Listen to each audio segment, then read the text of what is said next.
Alhamdulillah ve salatu ve selam ala Rasulillah. Бүткүл аламды жоқтан бар кылып жараткан Аллах Таалага чексиз мактоолор, чексиз шүгүрлөр болсун сүйүктүү пайгамбар Мухаммад Мустафа саллаллаху алейхи ва салламга Аллахтын саламдары жана салаваттары болсун.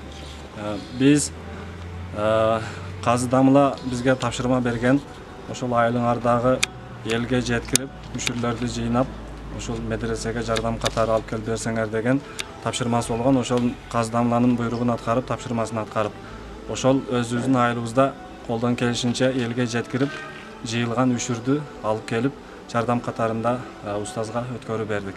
Ошол биздин элден дагы Алла ыраазы болсун. Эмки жылы Кудай кааласа дагы көптөгөн жардамдар беребиз деген үмүттөбүз. Дара айыл өкмөтүнө караштуу Жаңырык айылынан ушул 1,5 тоннага ылайык жардам катары келип түштү да. Бисмиллахир-рахманир-рахим. Аллахка мактоолор, пайгамбарыбыз Мухаммад саллаллаху алейхи ва салламга салаваттар жана саламдар болсун.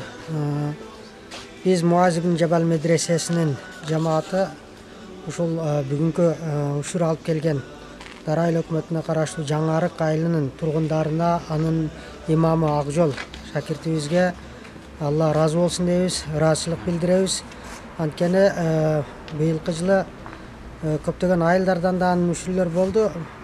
Акыркы ушул Жаңырык айылдан келген алып келишти, өздөрү алып келип бергени бул дагы өзгөчө болду. Өздөрү топтоп айылдан медресеге алып келип жеткирип беришти. Алла ыраазы болсун. Бул үшүрлөр быйылкы жылы ушул казыбыз Нурдин Ажы Мама Сабировдун демилгеси менен жыйындарда айтылып, ошонун ишке ашып жатканын көзүн иш жүзүндө мына көрүп атабыз. Алла ыраазы болсун, казыдан да Алла ыраазы болсун. Ушинтип элди ойготуп, ошол элди үшүргө болгон түшүнүгүн ойготуп, медреселерге, айрыкча медреселерге жардам көрсөткүлө деп баса белгилеп айткан.